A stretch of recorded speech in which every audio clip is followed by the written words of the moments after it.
I believe we are live. My name is Berny Belvedere. Thank you so much for joining us. I'm senior editor at the UnPopulist. I'm joined here by Jeremiah Johnson, the Center for New Liberalism. Jeremiah, why don't you tell us about your newsletter? So I read a blog called Infinite Scroll, where I talk about the politics of the social internet, the ways that social media is changing culture and politics, and how we discuss things. It's a little bit unserious nonsense and a little bit very serious stuff. So happy to be here. As all good cultural commentary is, so you're within the acceptable range. Good stuff, Jeremiah. Tibita, why don't you introduce yourself a little bit?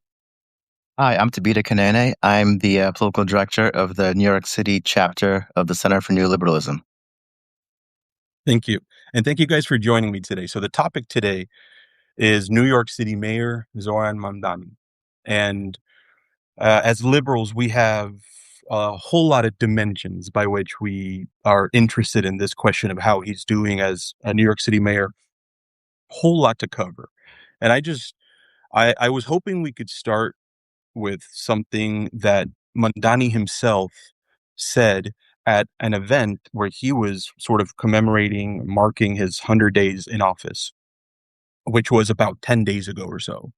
So I have here something from Mamdani, and I'd love for you guys to react to it because it's the beginning. It's the first question that I want to sort of think about together with you on this issue of democratic socialism versus other types of liberalism that could be out there today, like maybe an abundance variant or even more mainstream liberalism. So I think this quote will set us up to kind of think about that a little bit. So here is Mamdani's own words. Uh, On January 1st, I told New Yorkers that City Hall would hold a singular purpose to make this city belong to more of its people than it did the day before. For 102 days, we have endeavored to do exactly that. And he cited achievements that he thinks fulfill that claim, such as the opening of new child care centers, buses running faster. And then after he did that, he said, that is the change that government can deliver. And this is the critical part. It's the change that democratic socialism can deliver. And he said, I was elected as a democratic socialist and I will govern as a democratic socialist. Senator Bernie Sanders, whom Mamdani brought in for that 100-day event, he said this: I've been on platforms with hundreds and hundreds of mayors and all kinds of public officials. This is the first time I was ever introduced by someone who talked proudly about democratic socialism. So I want to start broadly on this theme, on his sort of rhetorical forwarding of this label. Do you guys have any initial thoughts on that? I do. I think it's interesting that the two accomplishments that he highlighted were delivering actual positive change. One could say abundance type changes, right? More schools, more seats in preschool, which is a good thing that people want more of, right? The whole idea of abundance is like we should have more good things and government should try and work and be functional and competent. And then, the bus is operating better. I mean, better and more transit is like a pretty fundamental standard, like abundance issue. So I I will think say it that gets, interestingly, Tabita, just to follow up on that point, he promised both faster and free busing, and he's been able to yeah, do it on one part of the two, right? exactly. On faster but not free. Yeah. Um, yeah. So, I mean, it gets to, I mean, there's this idea going around. I forget who said it first, but, affordability in the front, abundance in the back. Um, affordability is a very popular, campaign issue and idea, but it's also an empirical thing. It's an empirical goal. So once that's established, then to deliver on that, you have to focus on consequences as opposed to, ideological or rules-based things. So for example, you have to actually make the rent cheaper. You can't just enact policies that are, say, pro-tenant and can be seen as being anti-landlord, right? He has to have the effect of making housing better, cheaper, more plentiful. So now that he's in office, he kind of has to do that. That kind of, democratic socialism is a broad idea, but when it gets down to brass tacks and you're an executive, then you have to actually do things and, appoint competent people, enact policies that actually have results. So I think that's kind of what he is challenged with and what he's doing for the most part. Yeah, I think that's insightful, and I'm going to come back to it in a second. I want to get Jeremiah's thoughts on that too. I mean, the grand rhetorical gestures, they are what they are. And he has a point of view in how he views the world. I am not a socialist, but if you are going to tell me that I'm going to have a socialist mayor, probably the variant that I would want is what has sometimes been called sewer socialism. This comes, I believe, from Minneapolis or from Minnesota, Milwaukee. or Milwaukee. Sorry, Wisconsin. It's somewhere in the upper Midwest. Yeah, but generations ago, they had a couple mayors who called themselves socialist, but rather than focusing on revolution and the dictatorship of the proletariat, they really kind of focused on civil governance. How do we make the city work better? How do we provide public infrastructure? Famously, just how do we make the sewers operate without overflowing? And by solving practical problems, they maintained their popularity.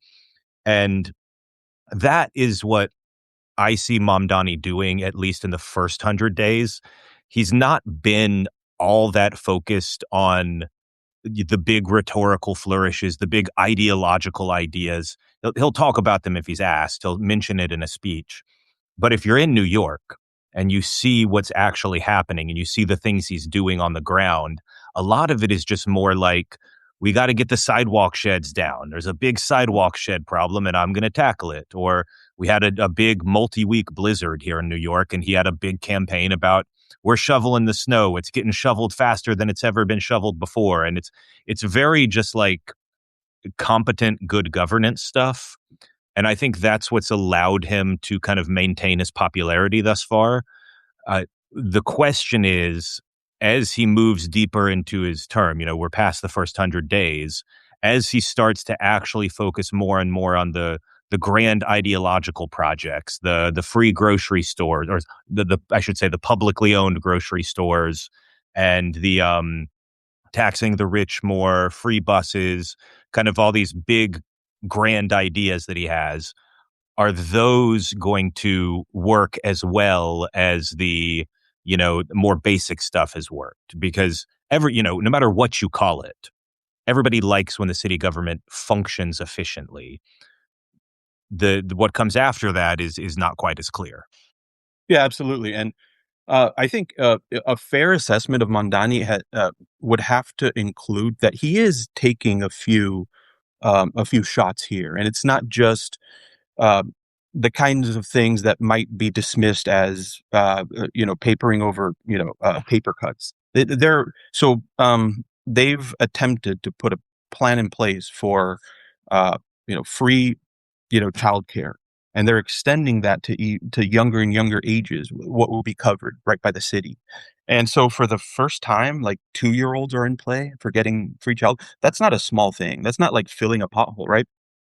But he is including enough of that other stuff that makes me think that there's going to be a significant element of incrementalist style change that he's going to produce or be going for, that then there will be a battle about what is driving that. Is some kind of democratic socialist vision driving it, or is this mainstream liberalism or abundance liberalism or YIMBY liberalism dressed up as something else? So I actually have a point on that, piggybacking off of what you guys are saying. I think for all of us invested in the kind of Mamdani discourse, we got to keep a couple of things in mind at all times. First, you know, this is the thing from which all other kind of evaluative mistakes about Mamdani flow.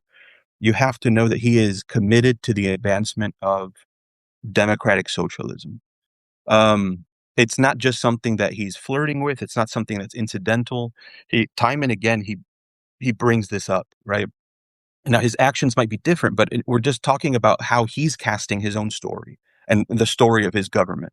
So, I mean, just think about it. I mean, he's definitely committed. Every politician at this level, they're capable of downplaying philosophical influences. They know how to do that. They know how to make passing nods to their past associations or affiliations, dalliances, while simultaneously creating distance between them and those views now. They all know how to do that. Mamdani could easily, if he wanted, tell a compelling story about how the ideology was critical to his formation and that he will keep with him the good parts, kind of like the Obama after Reverend Wright thing, but that he owes the people of New York a commitment to their well-being, not a commitment to a political program. Like he could do that. Or he could say that what matters are results, not labels. Or his camp could, if they wanted, they could foreground his role within the Democratic Party politics as opposed to his role as a champion of democratic socialism. There's 1,000 ways for a politician to. The word I'm looking for is not. It's not to occlude or obscure a philosophical influence, but to kind of put it in the passenger seat, put it in the rear seat, or even outside the car, frankly. But Mamdani is fully leaning in rhetorically to the advancement of democratic socialism. So the idea that it was empty campaign rhetoric that I heard, from some, and that he would, once in office, kind of pivot to a more rhetorical downplaying of democratic socialism influence on his decision making, or if not downplaying, then at least withhold affirmative declarations of its importance in his decision making. Uh, the idea that he's interested in doing any of that should, I think, at this point be put to bed. And and when we think about that point, then the second thing naturally comes up about Mamdani, especially for those of us who really and truly want to analyze him correctly. There's a lot of people out there who weaponize him as a prop in their kind of broader culture war takes that they have. But for those of us doing our best to not allow the crazy Mamdani takes you see out there to kind of affect our appraisals of him, um, we want to give his mayorship a good faith assessment, right? Uh, we have to focus on the things that he's doing, not on the story he's telling about the things that he's doing. And we have to not worry so much about socialism as a term. Um, I don't know. I mean, at one level, my advice here is pretty common sense. Like, what he does matters more than what he says. Right? That's not a grand philosophical conclusion here. But I think he has particular application to Mamdani in one extra way. Um, Given that he's rhetorically committed to advancing democratic socialism, the invocations of it will continue. Those won't go away. But here's the really interesting thing. He'll find ways to frame his actions and policies, even ones that aren't democratic socialist, exclusive. Uh, he'll he'll frame them. He'll tell the story in a way where democratic socialism is the thing being credited for, or the thing that is driving it. Well, yeah, I mean, He this has, is this is yeah, this is what happens, right? When you win an election and you're a young popular guy and you have a kind of a very good social media team, you get to set the terms of the debate. You get to set the framing through which you are viewed. And that's how things operate in the early days. But, in the long run, it's hard to hide from the results, right? Whether you want to or not, 4 years from now, he's going to be running from reelection, the 3 years, 3.5, I guess. But people are going to be asking, did my rent actually go down? Did groceries get less expensive? Is the yeah, city well run? right. The free childcare thing, which right now is just a very limited. It's like 2,000 seats.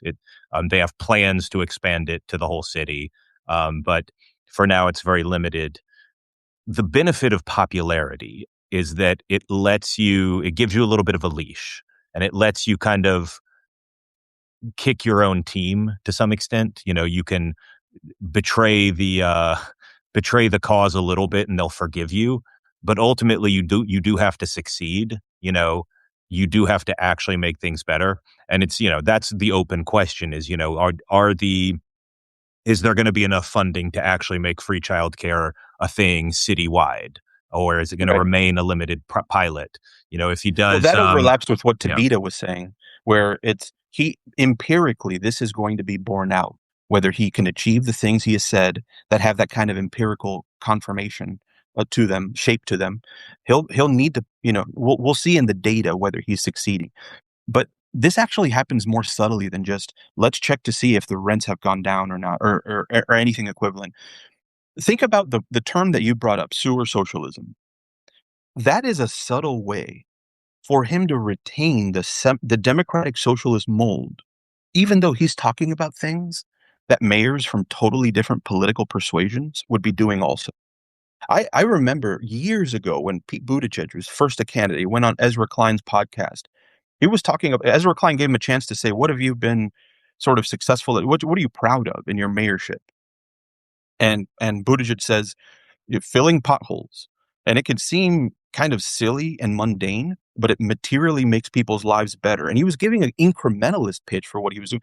If Mamdani is doing the same things, but reframing it, or I shouldn't say reframing it as though he's doing something slightly misleading, but he's leaning into the frame that brings it all encompassed under democratic socialism, even when a lot of the policies will be more the kinds of things that other candidates from other persuasions can do. And that's why I'm saying it's not so much the words or how he labels what he's doing or his campaign, his camp's actions, but it's more the actual things that he's doing. We can evaluate them without the labels. Well, Don't get and what's flustered by it. interesting Yeah. about that is that this is very different from how democratic socialism normally operates in the United States, because the median person who is a democratic socialist and is in a position of public power is a member of Congress. We do not have a lot of, extremely far left, explicitly socialist mayors, but we do have a lot of, the squad, your AOC, your Bernie Sanders,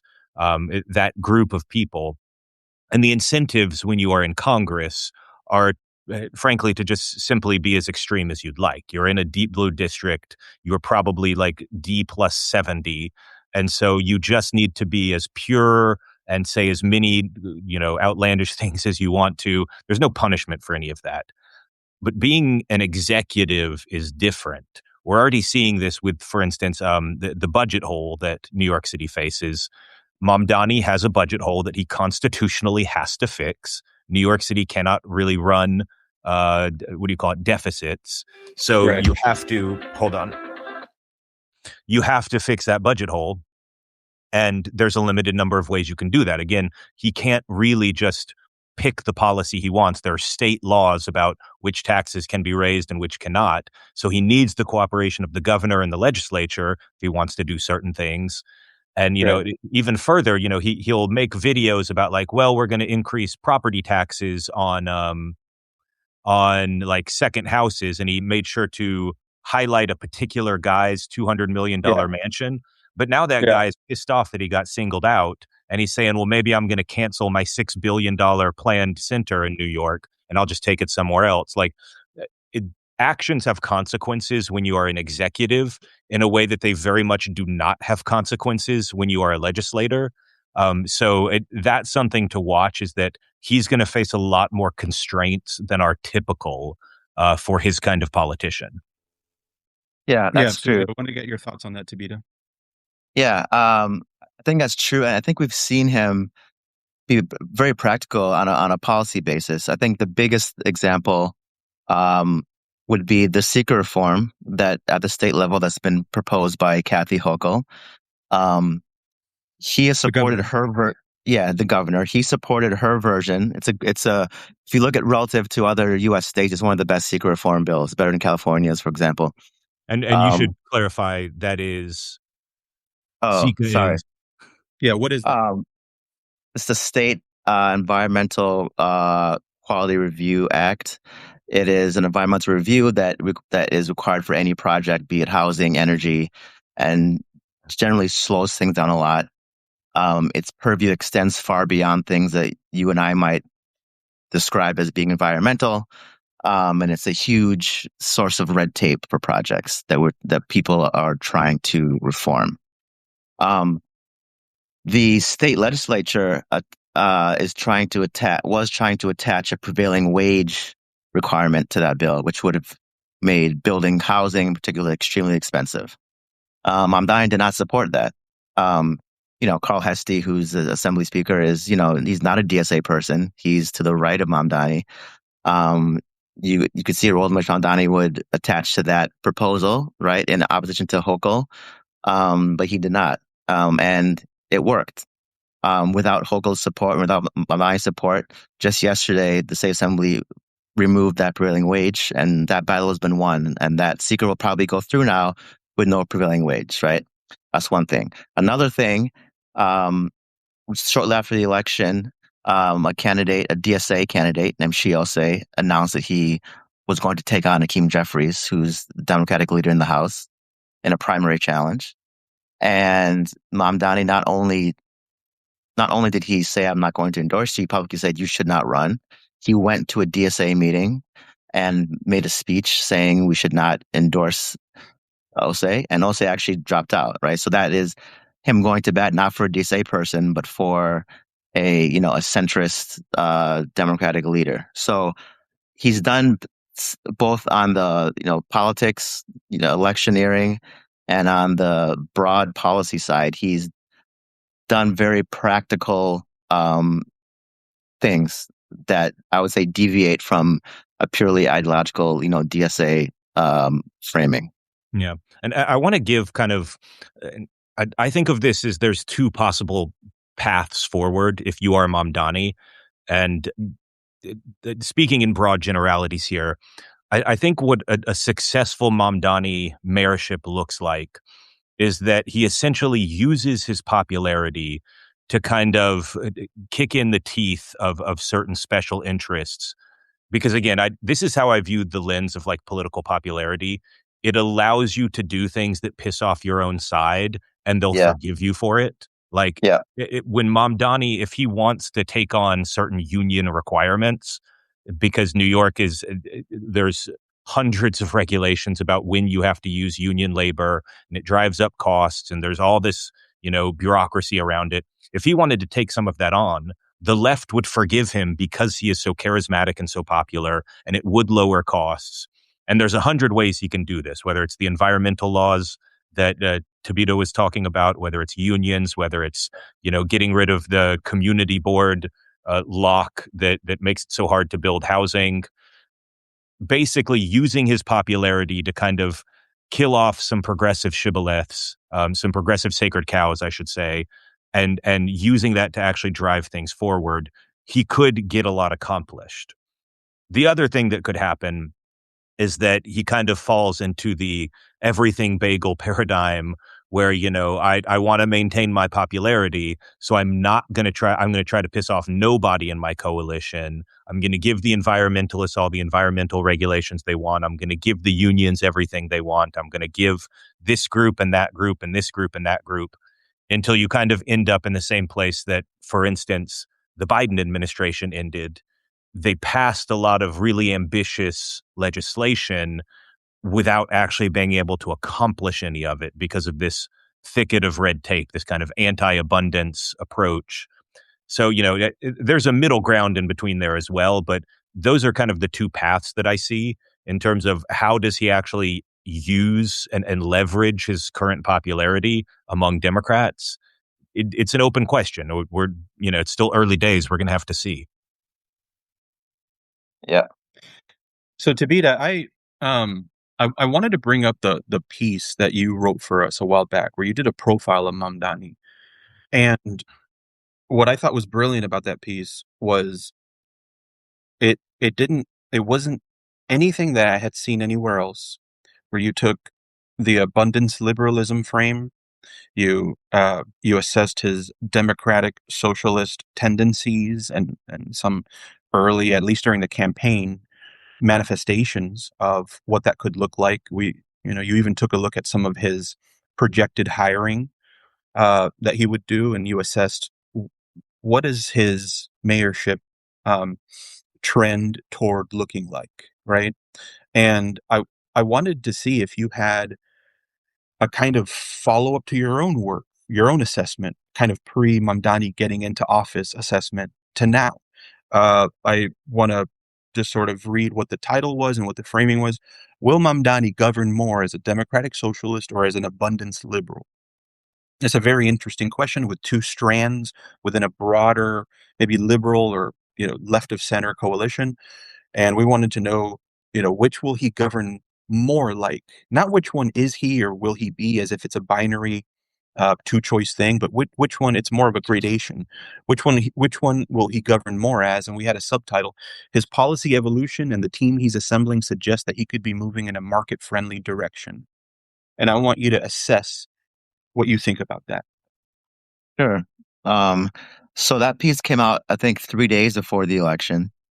So since then, what happened? The first thing was on the day of the election, Mamdani came out in support of the pro-housing ballot initiatives that were on the ballot. Those are, of course, very abundance-oriented.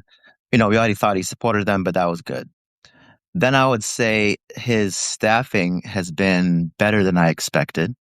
So his first deputy mayor, Fullahan, is just a very experienced, very competent person to run the city. He's not an A political ideologue, navigator. a political navigator. He's just competent. He has experience under a variety of past administrations. He's older, senior, knows a lot of people, and you just help him get things done. Would be a good deputy mayor for a Democrat of, a variety of political stripes. His deputy mayor for housing, Lila Bozorg, is just an amazing person. I couldn't have imagined a better person to be hired. We know people at HPD. She used to be deputy commissioner of HPD. Everyone there who I know thinks she's amazing, right? So that was very good. And then he, the most prominent, I guess, like DSA person would be Sia Weaver. She's like a longtime tenant advocate. But there's really not like a super ideological DSA person in the senior executive team. Then I mentioned some of the things he's done from a policy standpoint. We talked about potholes. The one thing that we mentioned in the piece was the rent freeze. He since that piece came out, he's reconstituted the rent guidelines board somewhat.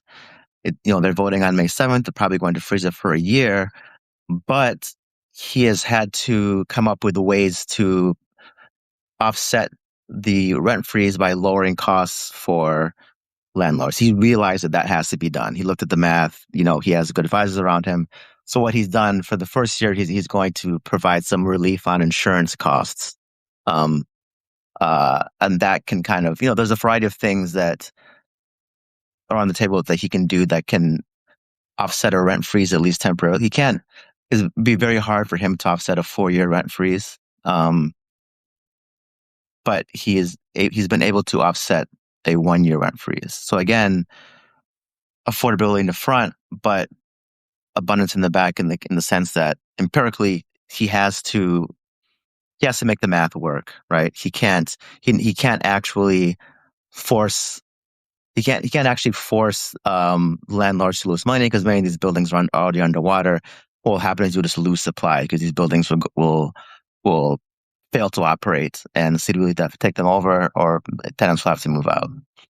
So, but let me ask you about that, because abundance in the back there, abundance is in the very back there, because I don't know many, YIMBY advocates who on this point would say that the answer is to freeze rent, right? They have other solutions. So on this, does that give you this particular issue that he's so stuck on? I would say among his housing policies, it's the most problematic. That's why I focused on it in the piece. It's a price control, right? Which reduces supply, and which is counterproductive for trying to reduce the price of the overall supply of housing, and thereby the price of housing. Now, he has done some other positive supply side things. For example, the ELRP, which is the expedited land use review procedure. He's actually used that process to approve a housing development in the Bronx that was being previously blocked by Vicky Palladino, who's I think the only MAGA city council person who prior to the ballot initiatives was able, because of member deference, to unilaterally block development in her district. She even made a speech saying, before I blocked it, now because of this expedited process, I'm not able to block it. So she's like, I'm gonna let it happen. So that's a victory. He was able to greenlight new housing supply, within the first few months of coming in, based on a new law that he has shown a lack of shyness in using. There are a bunch of other projects. There's one in my community board district, Bloomingdale Library, which they put out an RFP to have a private developer come in, build a new library, and build a bunch of housing, mainly market rate, with some affordable housing built in, at no cost to the city, right? Yeah. So he also, had the Sunnyside Yards, which is a project in Queens, above a rail yard, which should produce over 12,000 homes. He famously went to see Okay. Trump in the White House, convinced him to I sign ask you on. guys about that. Yeah, Yeah, yeah. convinced I'm him gonna to ask you sign about on. his Yeah, relationship with Trump in a second, yeah, because I think okay, that's another interesting layer to it. Jeremiah, I'll go to you on that first. Um, but I want to stay on some of his policy things, especially the things that you highlighted in the piece. Okay, so you've given us some good information about how he's both doing some good things on the housing front and some things that you wish he would do other things on, right? yeah. What about, let's move to food just for a second. So we've got a couple of things. The food vendor stuff. This is lunchtime, right? So the people are loving this segue right here. But he had the food vendor reforms, but then the grocery store stuff. And I just want to I want to situate this a little bit, because again, this is part of the crazy Mamdani takes out there on, from a lot of directions, not just from one direction. Um, so he wants essentially a store, a publicly run store within would it be one per borough or one per neighborhood, One something per like that? borough. Yep, one per Okay, borough. so there'd be one capped at one at least. Maybe that's sort of an incremental approach where he wants more over time, but the plan is for one. And some goods, the essential ones, he said, would be at a significant discount, and not necessarily all the products, so they'll also have other things on the shelf, but the things that are most usually included in government support for people for on the food front, like the things you can get versus not. If you get support from the government, you can't go to a grocery store and buy a magazine with that. You have to get certain kinds of, and there are more restrictive policies that, different kinds. Uh, there's one where you can only get a certain type of bread, so whatever. So you have some essential goods, and those are at a discount, and the rest is at normal price, and you get one per area. What do we think about that proposal? Yeah. I think this has the potential to quietly undermine everything he's doing over the next couple years. And look, we're necessarily going to be talking in hypotheticals because none of this is broken ground yet. None of this is happening as of right now. There's a plan, but the details of the plan do not fill me with confidence. What you need to know is that grocery stores, by their nature, are a very competitive, very low margin business. This is already a fiercely competitive field. It's very hard to make money in it. And so anybody with any sort of rational expectation here should expect the grocery stores, the publicly owned ones, to lose a lot of money because they're going to be poorly run. They're not going to be run as well as traditional private grocery stores. And maybe you just don't care. Maybe you're like, well, I don't care if they lose money because I just value having a public grocery store. But this is just one of those things where it really easily could turn into that second scenario I talked about where, well, he makes sure to give unions a lot of giveaways when he's building this type of grocery store. The actually building the damn thing takes twice as long as we thought it was going to, and twice as much money because of how many rules we had to follow. And it's already like, he's already talking about the one that they want for Manhattan. They've picked out a site. It's going to be like something like 3 years and an obscene amount of money, far more money than it should take. 30 million, right? 30 million to build one grocery store, which like is far above what it would cost a private actor to do that. And on top of that, but by the way, the original justification for this whole thing was that there are food deserts in the city. Where he's chosen to build it is not a food desert. There's like 5 grocery stores within a 10-minute walk of this place. So that's Yeah, he another talks thing. about people being priced out of essential goods. And Yeah. so he would need to substantiate that in a way where it justifies this kind of cost and disruption to the way that, we have our. Yeah, I just think we have tools to address that. Like if people can't afford food, that's why, SNAP exists. That's why food stamps exist.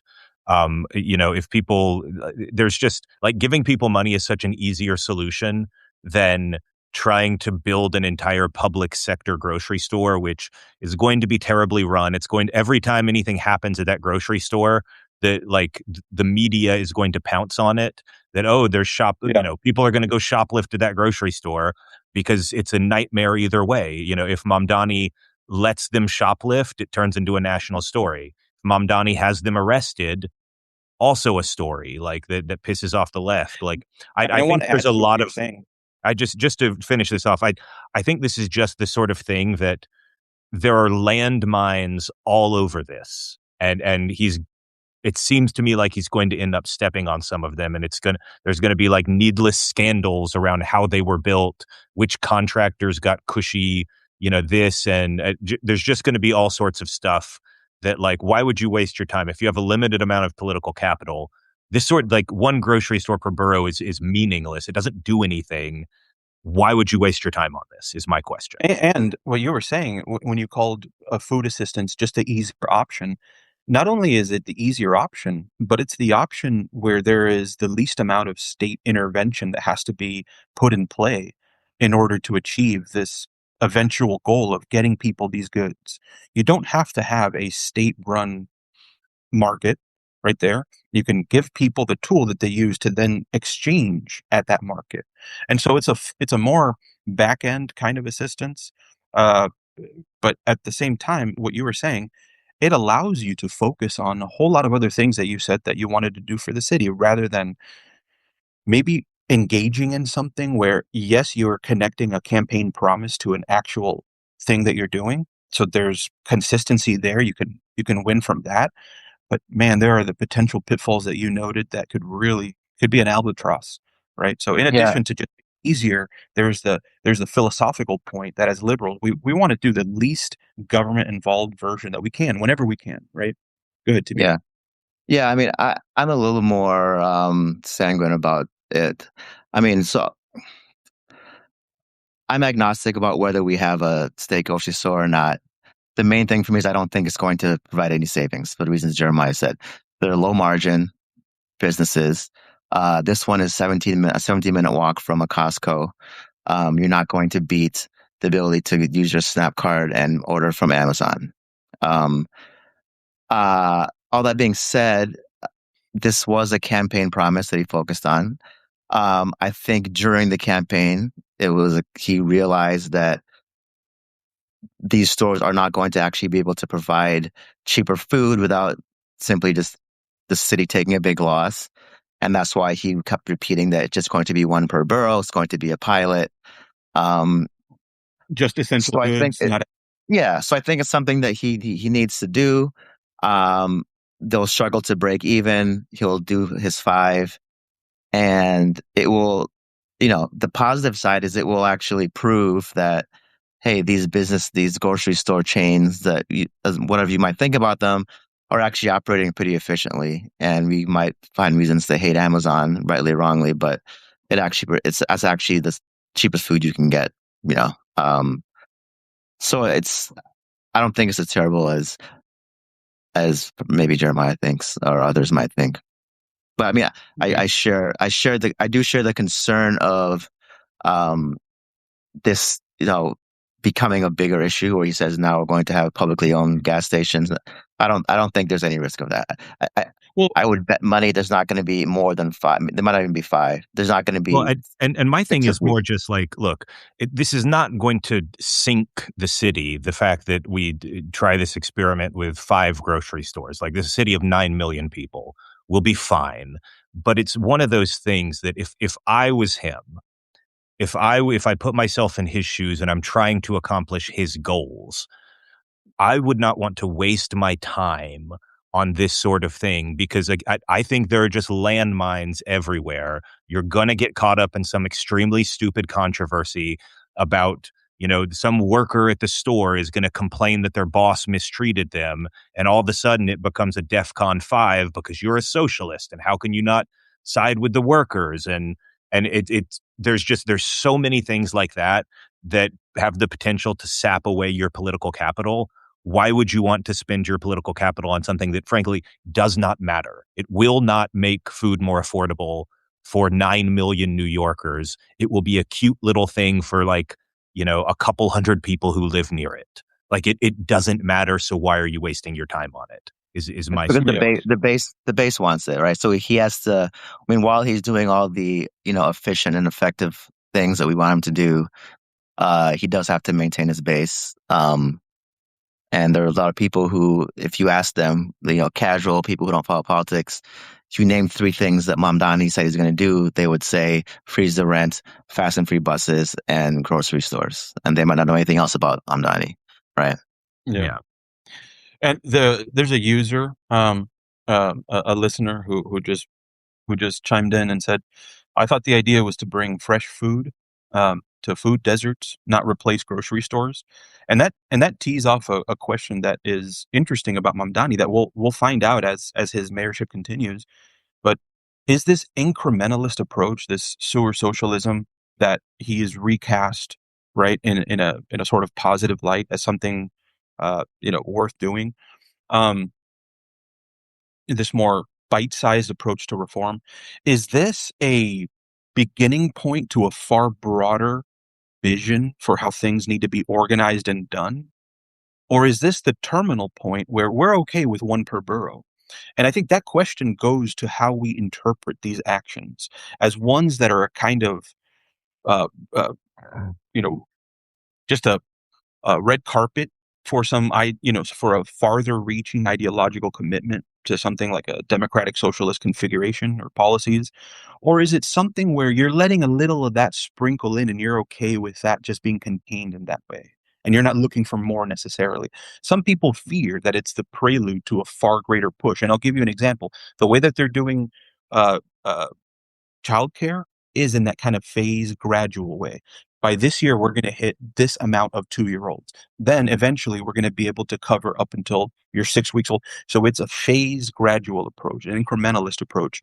And some people wonder whether a lot of people's arguments for thinking that the Mamdani grocery stores are fine is talking about the limited nature of them. The fact that they're rolling out as a kind of very minimal component won't affect much. But if they're a prelude to a greater push, then people are worried a little bit more about. Do you have a thought on that? Well, but I mean, the thing is that I'm sure there are some people out there who have that view that look, Mamdani's doing this and we're going to build on it. It's going to be even more in the future. It's just going to be more and more and more and more of this kind of thing until we finally reach utopia. But reality has a way of smacking you in the face. The grocery stores are not going to be very successful, and therefore you won't get many more of them. The childcare is nice right now as a pilot for just 2,000 kids, but it's also very expensive for even just 2,000 kids. The price tag is well over $1 billion. Somebody's going to have to pay for that, and it's not going to be the city. The city absolutely does not have that money. So it has to be the state. Can I tell you what he said? You evaluate, you let me know, you and Tibita, what you think about this promise that he made. If you make less than $1 million, you don't have to worry about any further taxes. That's what he said, right? And if the tax burden doesn't increase on people making fewer than $1 million per year, then that's something that many New Yorkers will find palatable as an intrusion into how. Well, but it's also nonsense, right? Again, reality will kick you in the face. Reality will slap you upside the head. Yeah. And this is the thing that Democrats have been doing, which pisses me off, frankly. That Mamdani says it to $1 million. There's Cory Booker's trying to introduce some bill in Congress. It's like, if you make less than $120,000, you should not have to pay income taxes. Everybody's saying no tax on tips, no tax on pet products, no tax on Social Security, no tax for the elderly, no tax on property. Everybody wants to be the anti-tax party when only millionaires and billionaires should ever have to pay a tax of any kind. And look, I'm not to the far left, but if you want to have a welfare state, if that is a thing you desire out of your government, the middle class has to pay taxes. There is no way to make the math work that you can just tax billionaires exclusively and have this rich, lush, Scandinavian style social democracy. It does not work. Reality will kick you in the face. You're going to eventually have to break your promises or deal with the reality that you can't deliver. Like, some of this Yeah. stuff is fantasy land, and that's where it ultimately will come down. Where is the money coming from? Are people going to put up with it when the things you said are happening are actually really poor quality? Like, eventually reality catches up. Yeah, I Tibita? mean that's the main bulwark against any expectation or fear of him really bringing on real European style socialism is that he's not willing to tax the middle class. Same with anyone at the national level, including Bernie, AOC. And that's the real reason that we don't have to expect or worry, I'll say neutrally, that we'll have any such program in the United States because a middle class tax increase is just politically untenable. Um, but I mean, to go back to, I mean, to go back to the idea of the pilot for the childcare, for example. I mean, actually, if you look at it, already the numbers of new seats are behind the ramp up that he had said he was going to do. And show me your budget, I'll tell you your values. If you look at the budget, he's not budgeting for more money for pre-K seats, and there's no more money. I mean, he's not increased the money coming from the state, right? Um, and the other examples like the city FEPs, which are basically housing vouchers, right? During the campaign, he said that he would support a lawsuit to increase housing vouchers, right? A classic demand subsidy, right? Which, as we know, is not good for increasing housing supply or for lowering prices for housing. He came into office and now he's not going to increase housing subsidies, right? Again, the reality presented itself, and he's made a choice that he's not going to appropriate money to increase housing vouchers. So, I mean, I think a lot of these things, whether it's grocery stores, housing vouchers, there are things he has to continue with as pilot programs, as ideological statements that he's not going to, bust the budget for or increase taxes on the middle class for. And he at least is being advised correctly that even on taxing the wealthy, there's a maximum point of revenue. There's a point beyond which if you increase the marginal tax rate, you actually bring in less money. So even taxing the rich has an actual, objective limit, right? Which he has to take into account because he cannot run a budget deficit, at the city level. Yeah. Yeah. I want to ask about his, because we don't have much time left. I want to say we've taken a bit of a microscope to some of the things he's been doing, plotting maybe where he might fit on the spectrum, the political spectrum with, his actions and his words. There's a lot about him that I like. There's a lot about his affect. There's a lot about his care for the city that he presides over and runs. A lot of good stuff. So the sort of the flavor of the discussion has been kind of a critical eye on him, and I think that's warranted with some of the promises he's made and some of the proposals. But one area that kind of crept up on people a little bit uh, was his relationship, whatever you want to call it, with Trump. Um, so I want to do this in the form of like a kind of thought experiment to put the point kind of provocatively. And I want to hear what you guys think about this because I think there's a lot here about like the intersection of what we want out of a politician versus a commentator, what we're wanting them to take a moral stand on versus what we think just sort of pragmatically putting on your hard hat and getting things done. You got to work with people who are maybe, awful in certain ways, but thought experiment time here. Imagine we're all sitting around 30 years from now talking about this era in politics, and we're talking to people who didn't live through it, and we're telling them about kind of like the world historical awfulness and threat that Trump was, the would-be authoritarian who did more than any other president in our annals, right? To like degrade our institutions and to veer us off a liberal democratic path. Um, even in a fascist direction, right? Biden famously said semi-fascist. Some people have moved past that. It's a reasonable discussion to have. So this is the kind of figure we're talking about. The man who defied federal judges to deport hundreds of people to foreign gulags, right? This guy. They're now flipping through images and footage from this era, and they see Mamdani in photos with Trump. They see and hear him in interviews, maybe downplay his awfulness. He said in a recent interview that he has a, quote, productive relationship with Trump. I mean, Trump threatened to deport Mamdani, a U.S. citizen. Okay, so what do you think about his stance toward Trump? Is there any worry there? Do you actually like? Is it refreshing that he's able to just work with him? Where I have some issues with the way that he's approached the Trump relationship. What do you guys think? I mean, yeah, again, this is something I've said several times here, but the purpose of popularity is that it lets you kind of stab your own team in the back, at least a little bit. If a moderate Democrat went down to the White House and shook hands with Donald Trump and took a smiling picture with him and said, I have a productive relationship with him and we're going to work together on important things, the left would howl in outrage about how this is just an unbelievable betrayal and they are, Republicans in disguise and they are enabling fascism and this and that. If Mamdani does it, well, he's popular. He's their guy. He's so charismatic and popular among his base that they're like, oh, cool. It's a strategic play. He's doing this for us. Like, it lets you get away with things that you otherwise couldn't get away with. So, from the perspective that Mamdani's got a strategic streak to him, it makes sense that, he would rather the president not be persecuting the city. And so he's going to try to make that happen.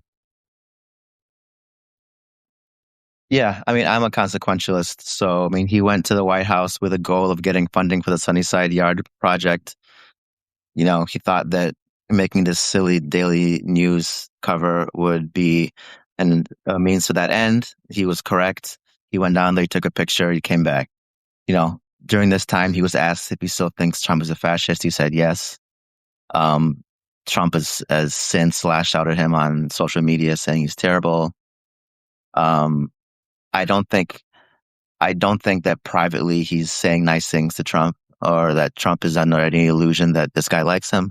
I think Trump actually is impressed with Mamdani and kind of respects what he did, something that Trump could never do, which is both get elected mayor in New York City, but also win over the kind of people, the kind of like elite Manhattan class of people that never liked Trump.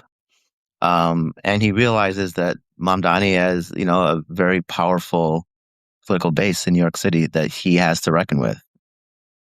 So I don't have any issue with what he's done with Trump. I mean, he's constantly opining on issues, whether it's the Iran war or tariffs or substantive issues on which he disagrees with Trump. Doing so very, eloquently and with social media savvy. So. And very powerfully too. So take, for example, the Iran war. You could say a bunch of things about it, and if you're a critic of it, he told a story in an interview of a woman who was being harassed because she maybe looked Iranian or Middle Eastern descent or something. And it's a powerful story about how the war is creating divisions at home. And he did Yeah. that through, again, a vivid narrative. You hear it and you start to gravitate toward his side because he's telling something that matters to human beings if you have a pulse and a heart. So he's a really capable politician. I'll give him that. And I want to see how he continues to navigate. It's an extremely thorny proposition, as every single person who's interacted with Trump has done before. But I'm a little worried. I'm a little worried at the practical gains, good point. And some saying in the comments that he's been able to keep ICE off New York City streets based on whatever overtures he's made to Trump or whatever. These are gains for sure. I'm worried that he has told Trump, and maybe this is a flattery strategy. He's told Trump, you can be like my FDR to my de Blasio, right? Like he's casting him in this position where he actually is going to make a positive good to society and to New Yorkers just because he's a New Yorker. He cares about New York to some extent. It's just too glowing for me about a guy who's undoing a lot of what we think of as important in America.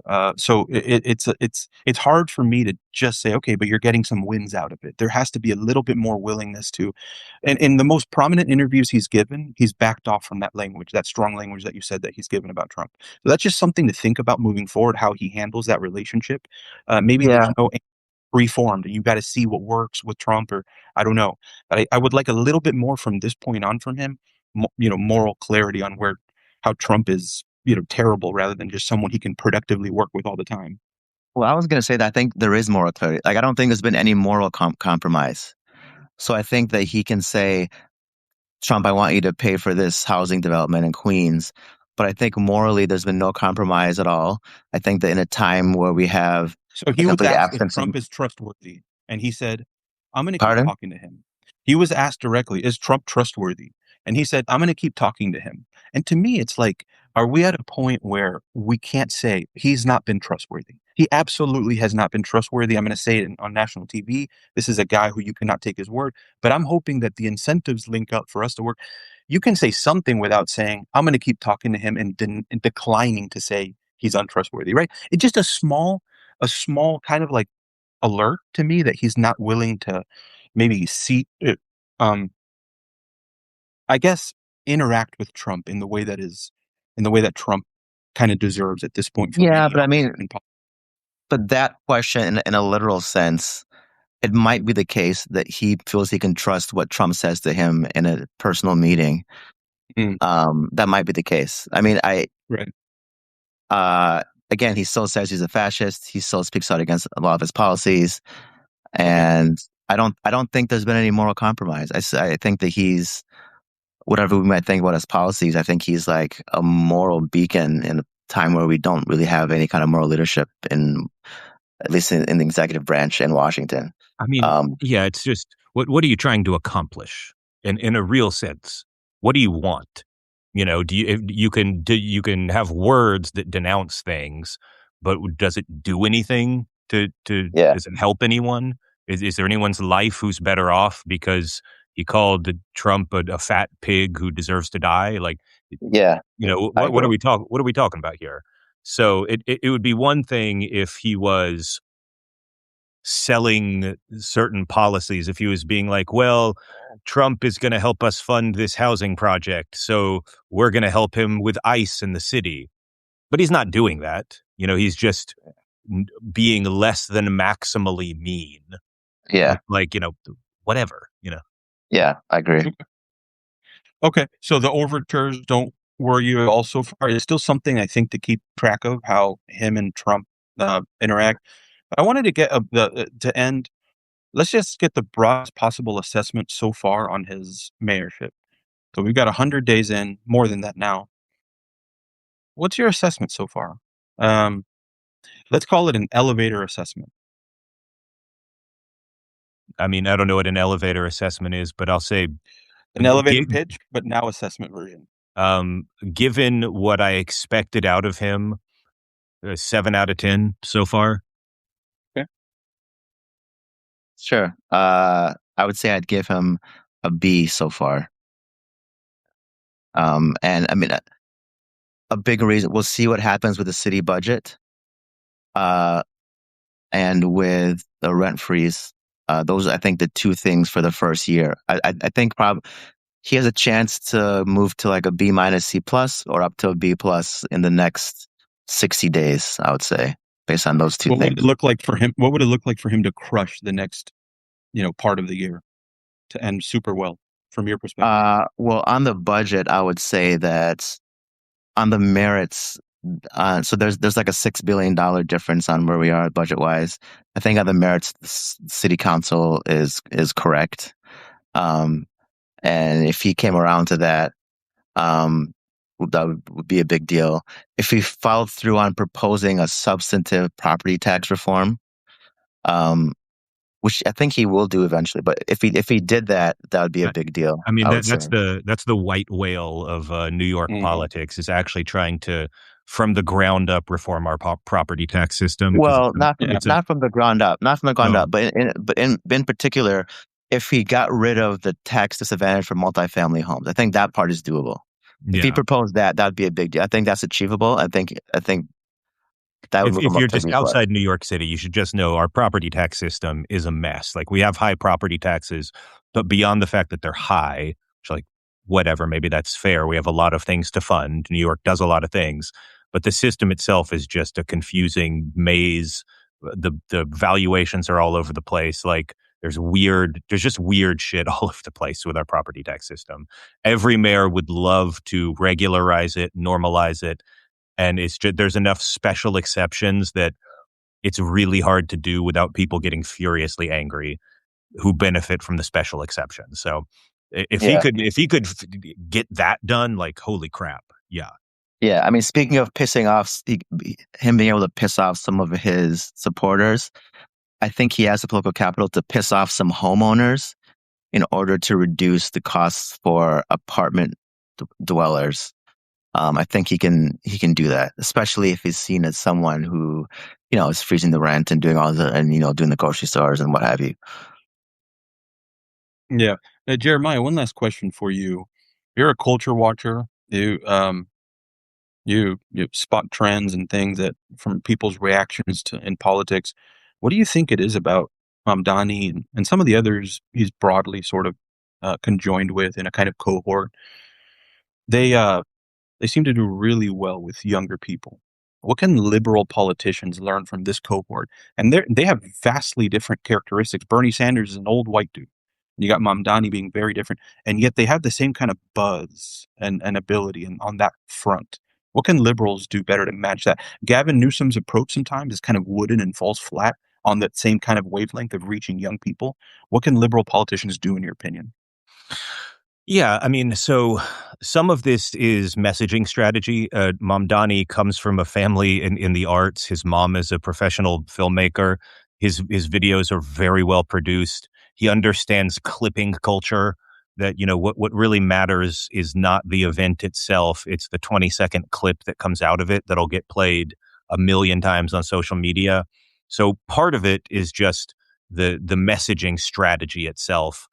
But I also think that, what you look and what Mamdani doesn't do, he doesn't like dress weird. He doesn't try to do memes. His Mhm. accounts never post memes. He's never like dressing in funny outfits. He's not cursing. He's well dressed and presentable and optimistic, and he talks like he wants to change things. I think that there's an impulse among like middle-aged moderate liberals sometimes to be like, to chase the kids we've got to do the memes. Someone get me a 20-year-old who knows memes for my internet account. And it's very cringeworthy. It's terrible. What people respond to is when you believe what you're saying, Yeah, so authenticity. Yeah. yeah. For sure. Yeah, authenticity. And, he exudes it for sure. So, that wraps up our time together today. Um, I just wanted you guys to know for the purposes of this chat, I was coming in just showing a lot of solidarity, my New York hoodie with Nice. you guys, Well, even though I'm a Miami boy. I'm wearing my Yankees shirt. Okay. Yankees Jeremiah, just what do you got, took man? the. You gotta match our I, energy here. I got Polo Bear. I've got the very cool little Tibita Ralph Kaneene, Lauren. come on. So that's the best dressed of all of us, I think, is this little Oh, polo. it is. It Got a is, but it's lot the of least New swag. Yorkie. It's the So least New Yorkie, so okay, great time together, guys. Thank you for joining us. Again, I'm Bernie, the Unpopulist. Uh, Tibita, uh, uh, you're a political director of New York City Young Liberals. New liberals, yep. Yeah, and Jeremiah Johnson, co-founder of Center for New Liberalism. Uh, your newsletter's excellent. We'll put it all in the show notes. Um, it was great talking to you all. Thank you for joining us. See you next time. Thank you.